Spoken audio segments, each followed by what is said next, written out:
He didn't become a civil rights leader because he wanted to love all those wonderful people who were treating his people bad. No, he saw a problem. His people were not being treated equally according to our Constitution the way it should have been. And it made him angry, and it got him moving. How many people know that that wouldn't have happened if he was in a good mood that day? You know? That day that he decided, he got up, looked at the paper, oh, my stocks are up, all right. There would have been no revolution. He would have just kept on going with life. But instead, he saw something. He saw something that made him angry, and he decided that he was going to do something about it. You know, or another example, in movies with the hero, he's always crazy. But you know what? He's just kind of like figuring things out. He's figuring things out. Oh, this is happening, I'm going to figure it out. And then his brother gets shot. Oh my God, you killed my brother. He gets running in there, man. He's all angry. He's going, picks up a gun, starts shooting people. He's charging into like 1,000 people, shooting them all. Kills another guy, picks up another gun, starts shooting with both guns, running through there. These guys didn't know where this guy came from. They're just sitting there. They're just guards. They're like, I just get paid to look at this place. I didn't think this was going to happen. And they don't have motivation. He's got the motivation. That's why the hero always wins. He's got the motivation where the guards are all just getting paid. How many of you guys know that getting paid only motivates you so far? Yes. No, I don't care how much I get paid. You're lucky if I put my life on the line for anything.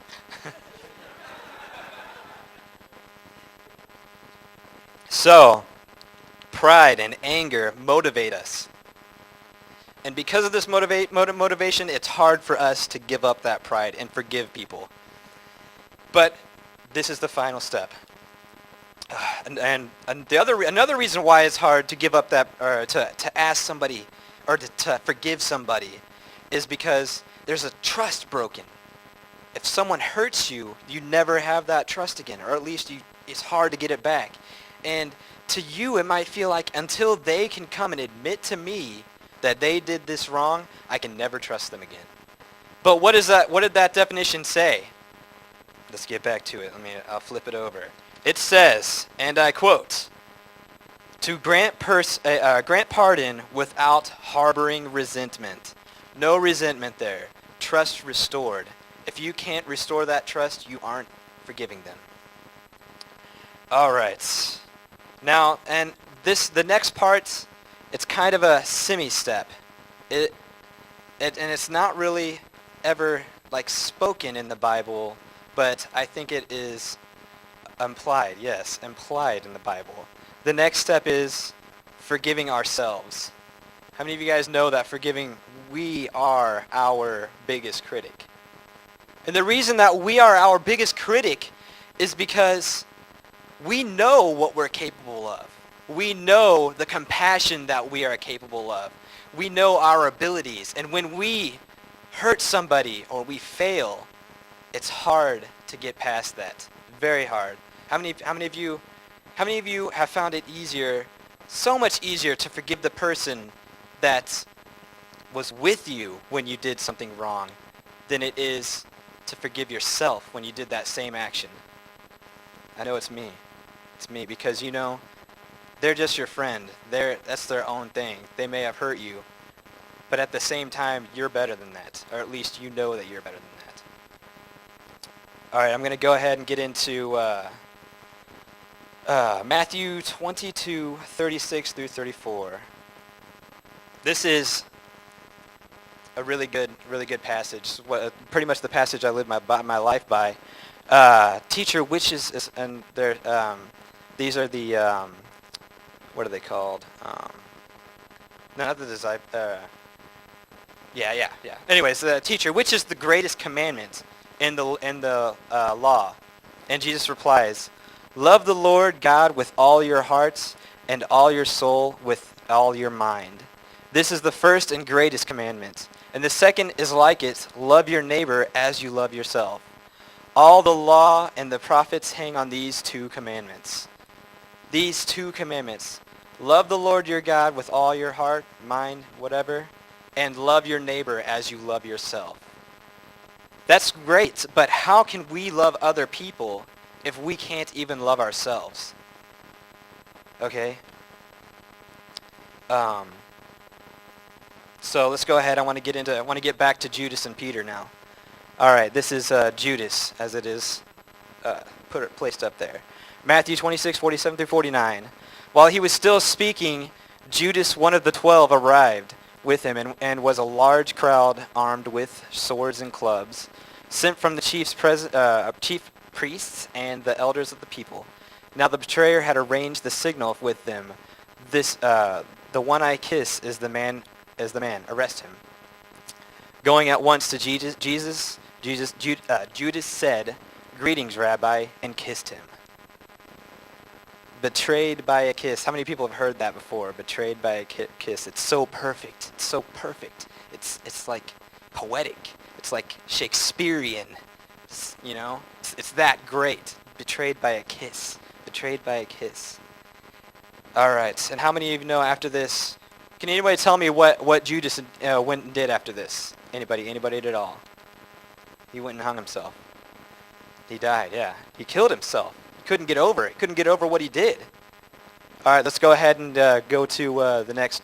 Peter disowned Jesus. All right. Matthew 26:69 through 75.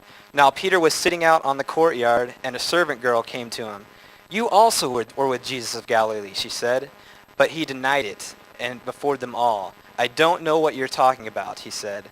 Then he went out to the gateway, where another girl saw him and said to the people there, "This fellow was with Jesus of Nazareth." He denied it again, and with an oath, "I don't know the man."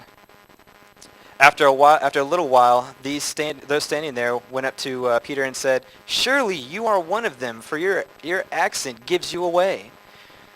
Then he began to call down curses on himself and swear to them, "I do not know the man." Immediately a rooster crowed. Then Peter remembered the word Jesus had spoken, "Before the rooster crows, you will disown me 3 times." And he went outside and wept bitterly. Now, I want to go back and talk about this. Jesus told both of these men that they were going to do it. Both of them. And how many know, I don't think when Jesus told them it was like, "Ha ha, Peter, you're not as good as you think you are. No, in fact, tonight, you're going to deny me 3 times. No, I don't think it was that way, was it? In fact, I think that God told him that to tell him, "Look, you got to get past that. You're going to do this. I guarantee it. I said it's going to happen. God said it was going to happen. It was written that this is going to happen. And you have got to get over it." Because how many people know what Peter is? Peter is the rock.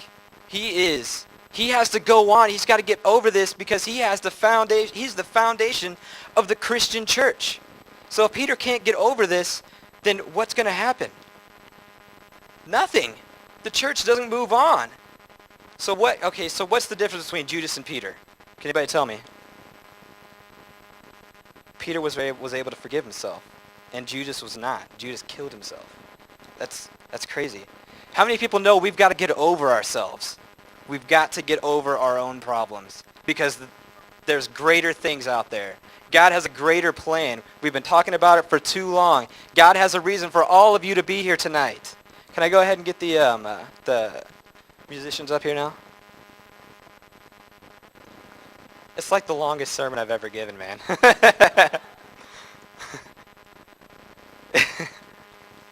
Thank you. Well, anyways, I'm not done yet. How many people want to be able to get over what we've done? How many people want to first off, how many people want to be able to forgive the easy part, forgive other people? How many people have been hurt? How many people have been hurt by other people? Your parents. You feel hurt by your parents because your mom wouldn't let you do this, your mom wouldn't let you do this, and you got mad. You got mad at them. And you might have said some things, you might have did some things you didn't mean. How many people want to get over that? Because I do.